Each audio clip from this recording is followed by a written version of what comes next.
Brain over brawn, aka why Gohan doesn't suck, aka my unpopular DBZ opinion. So here's the thing. When I was a wee lad, I watched Dragon Ball Z like the rest of you. I parked myself in front of the TV when I could, and watched the action and antics go from the Cell Saga to the Boo Saga. And I loved it. I went and got the toys, games, cards, and VHSs, and I wore the heck out of the t-shirts. There wasn't a part of the series that I didn't like. And that, apparently, is not the case amongst everyone else, and out of all the complaints that people have, there's one that sticks out to me now in my adulthood. Mind you, I've got a much different set of abilities now than I did then, including nostalgia blinders. Or shaders, because it's hard to tell with this one. In fact, this is a point that you would think as people grew up would side more with me on, but I'm completely bad at telling people's ages through YouTube, comments, or the results, or surprising. People hate teen/adult Gohan. I mean, really hate. It's kind of like with the fourth Indiana Jones movie. You put this picture on anything and the comment will be there. You know the one.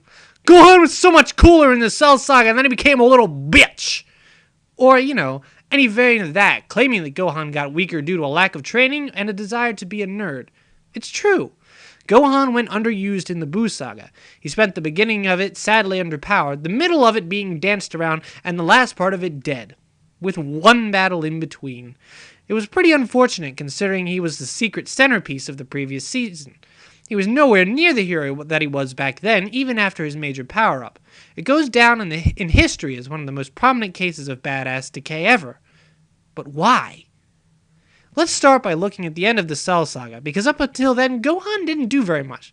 In fact, Gohan started out rough and had to work his way out of being a rather off-putting crybaby, which he did, eventually. But preteen Gohan is not the pure badass that we all think he is. He didn't want to fight at all. He didn't even want to fight Cell, who was bent on killing everyone and everything. He hated the idea of fighting and didn't share his father's passion for it. It was only when he was finally backed into a corner that he unleashed his power, and suffered a mental breakdown. What Gohan went through was pretty traumatic. He was thrown under the bus by his own father, and as a result of not doing what neither he nor his enemy wanted, got to watch everyone get wrecked as they depended on him to save them. So Gohan went for it and transformed. He became, for all intents and purposes, a complete monster. This was not Gohan. The Z-Fighters note the mental transformation in him, and it's not hard to notice that he's a total sadist to Cell. Deserved, yes, but characteristic, no. And what did all of this mental and physical turmoil earn him? A dead dad. The transformation and the arrogance that came along with his new power cost him. And then there's the idea of Goku himself, who wholeheartedly admits that Cell is essentially his fault in the first place. It's largely due to his heroism, yes, but Goku's heroism often intersects with his pursuit of power.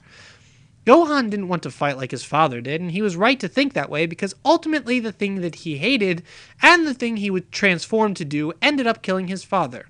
Again, mind you. Y'all think it was awesome, but the way Gohan was all like, I'm gonna make him suffer. In actuality, it was terrifying. Imagine that for a second.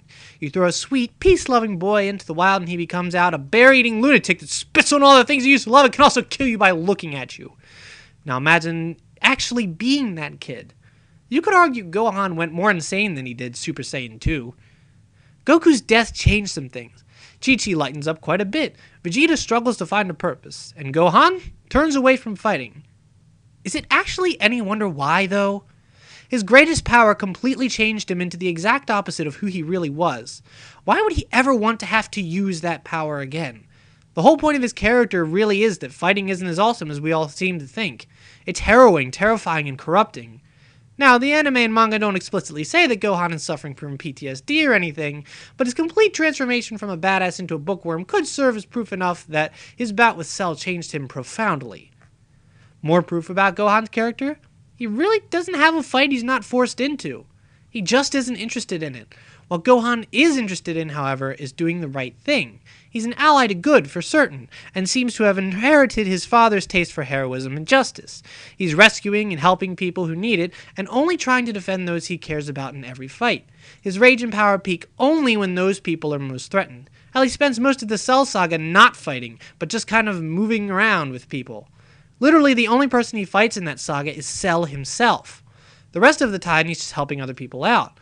But oh look, he retains a sense of justice and becomes the great Saiyaman in the Boo Saga.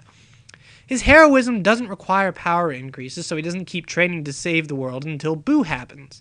He doesn't train because he doesn't need to, nor does he want to. Sure, it's pretty genre unsavvy to think that nothing else like Cell will ever happen again, but when you're Gohan, you're probably pretty hopeful. But he doesn't need to train, and based on what we've established so far, he probably doesn't want to, so why would he? Besides, Gohan does what any one of us would do with superpowers. We'd be a superhero.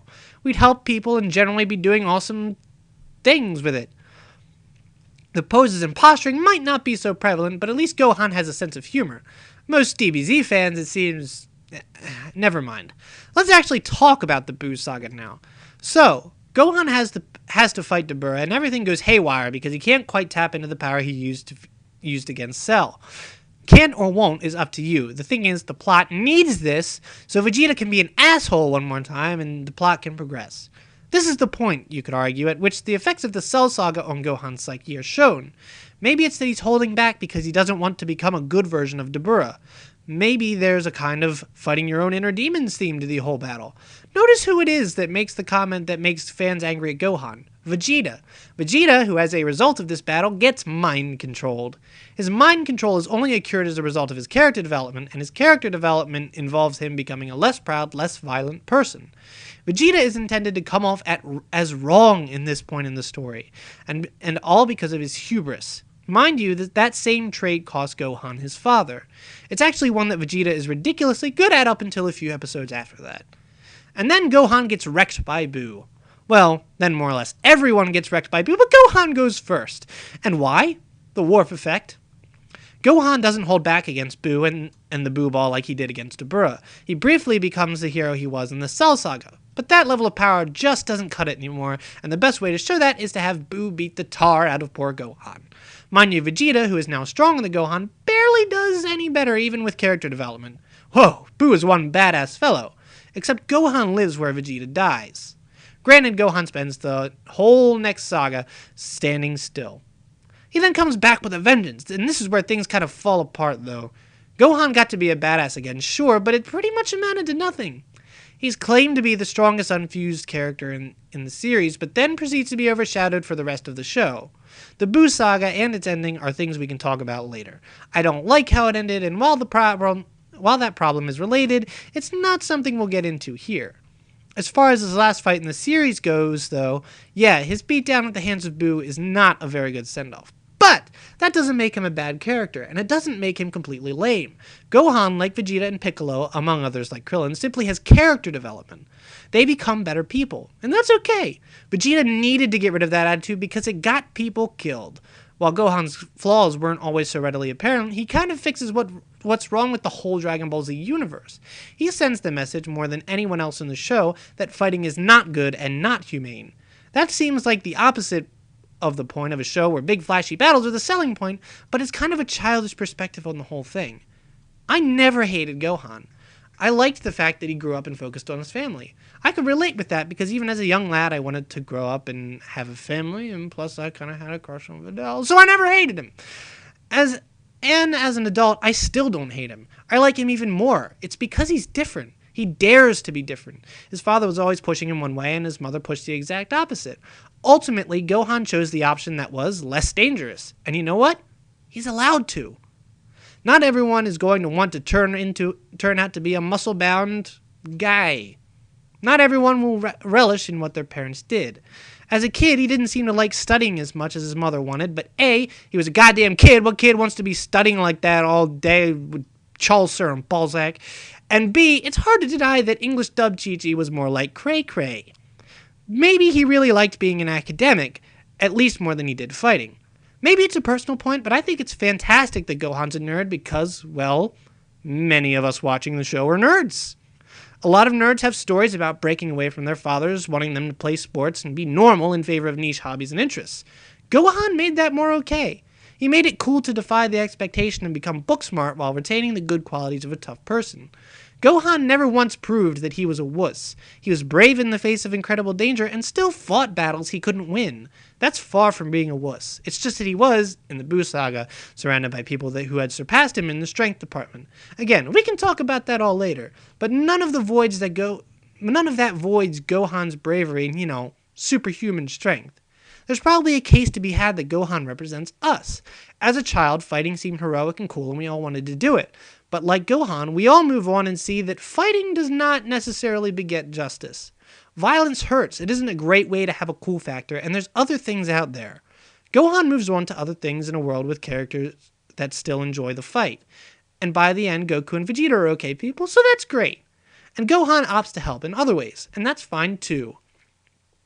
Which brings us to the next phase in Gohan's life. Oh, did you think I was going to GT? That's not something I'm going to defend. No, I'm talking about Dragon Ball Online, which has a bit more credibility now since parts of it are being included into Dragon Ball Xenoverse, in which Gohan does something ridiculously awesome. He introduces Ki, that is energy, to the rest of the world so they can stop living in the damn Dark Ages believing Mr. Satan is humanity's peak power. And that's just awesome. See, being a scientist isn't so bad when your research makes the whole entire world viable defenders, now does it? While you can question its canonicity and Toriyama's involvement in Dragon Ball Online, I think this is an absolutely fitting end to Gohan's story. It's one that ties both of his worlds together and helps him defend the world in a different way than the one he really dislikes. Not to mention, it's a different approach from the series altogether, which is let Goku do all the work. Goku often had this tendency to let other people try, which a lot of dubs point out, as in like, hey, you guys try saving the Earth, when really we all know that Goku was the only person capable of doing it. But when the whole world's learning Ki, then maybe someone strong will come out of that. Kind of like Gohan, because it seems the entire show really seems to suggest that Gohan's combination of human and Saiyan cells is what gives him the power and allows him to essentially surpass a lot of Saiyans in a lot of ways. But, of course, by the Buu Saga, that all kind of gets retconned, so, yeah.